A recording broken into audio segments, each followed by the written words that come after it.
Mereka mungkin masih mikir gue pesugihan. Soalnya perubahan lu drastis sih, Kad. Bukan, karena Cipet udah jarang nongkrong, no. Jadi dikira warga gue jadiin tumbal. Emang warga ngomong apa aja, Pak? Macem-macem, Yot. Ada yang bilang gue ternak tuyul. Bahkan kemarin ada ibu-ibu lewat depan rumah malah baca ayat kursi. Parah sih. Iya, padahal gue lagi nyiram bunga doang. Aura lu itu terlalu tajir mungkin. Tajir dari mana? Gue mah sederhana segini mah. Sederhana pala Bapak. Sendal Bapak aja harganya bisa buat naik pesawat bolak-balik ke Amerika. Makasih. Tapi jujur, Pak, semenjak kaya hidup kita aneh ya. Kenapa? Dulu kita setiap nonton animasi Tornado rebutan HP dulu. Sekarang rebutan charger iPhone. Sombong lu.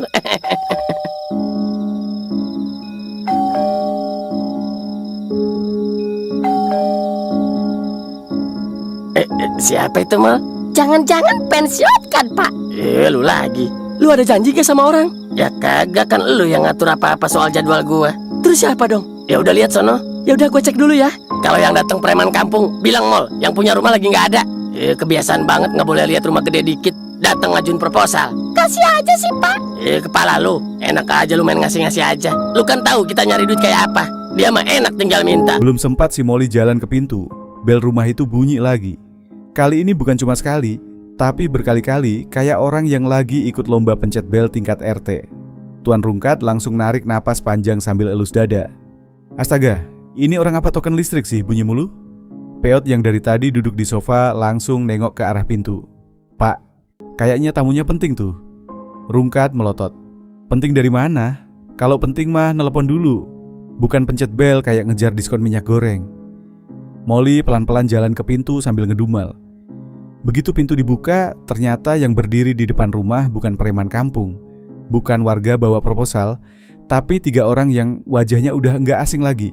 Si Kono, si Dot, dan 1 orang ibu-ibu komplek yang mukanya udah kayak admin grup WhatsApp RT. Molly bengong. Lah, lu pada ngapain kesini?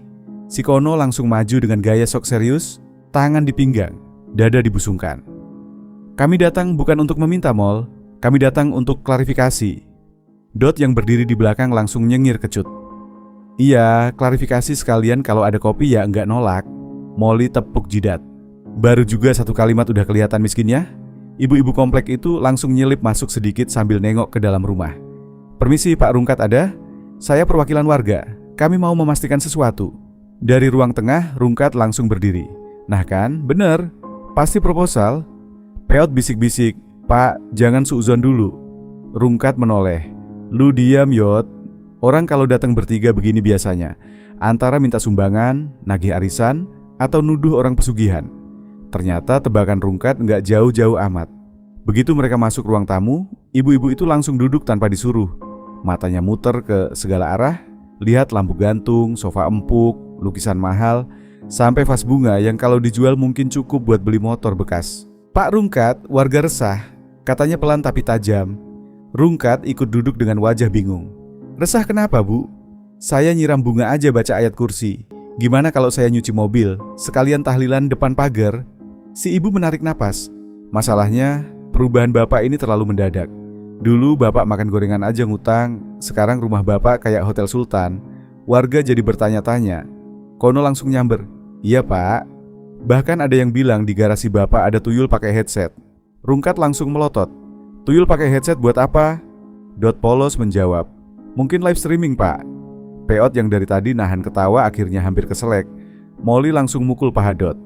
Lu kalau ngomong tuh makin lama makin cocok jadi barang bukti. Rungkat berdiri sambil menunjuk semua orang.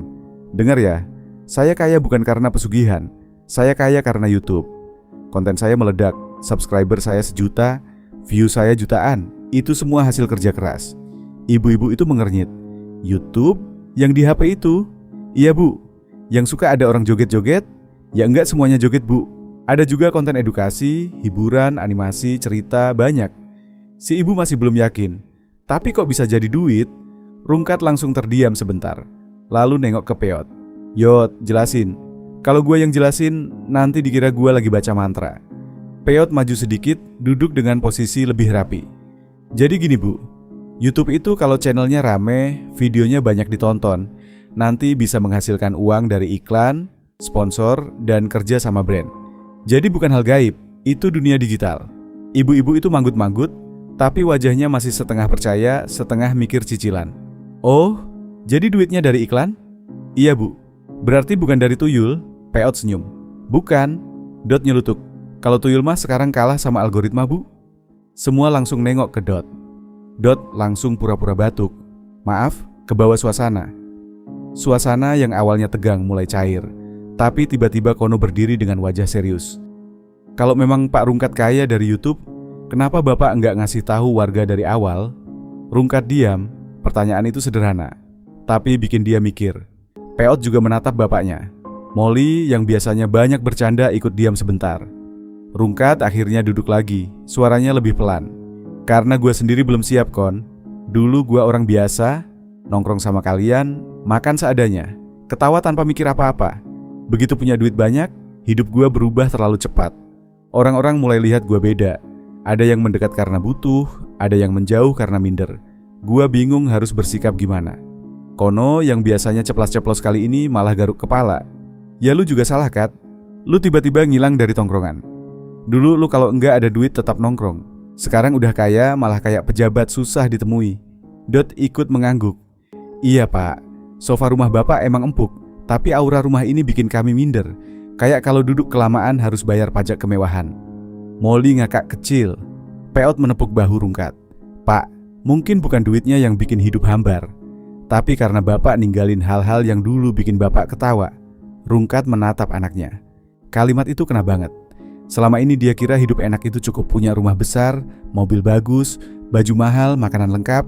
Tapi ternyata rumah sebesar ini bisa terasa sepi kalau enggak ada teman-teman lama yang datang tanpa kepentingan, tanpa proposal, tanpa basa-basi. Rungkat menghela napas. Jadi menurut kalian gue harus gimana? Molly langsung semangat. Gampang pak, bikin acara kumpul warga. Rungkat langsung curiga. Kumpul warga ujung-ujungnya makan gratis. Ya namanya juga warga pak. Masa dikasih seminar doang? Peot menyambung. Tapi bukan sekadar makan-makan. Bapak bisa bikin acara kecil di halaman rumah. Ceritain perjalanan channel bapak dari nol. Jelasin kalau YouTube bisa jadi peluang kerja.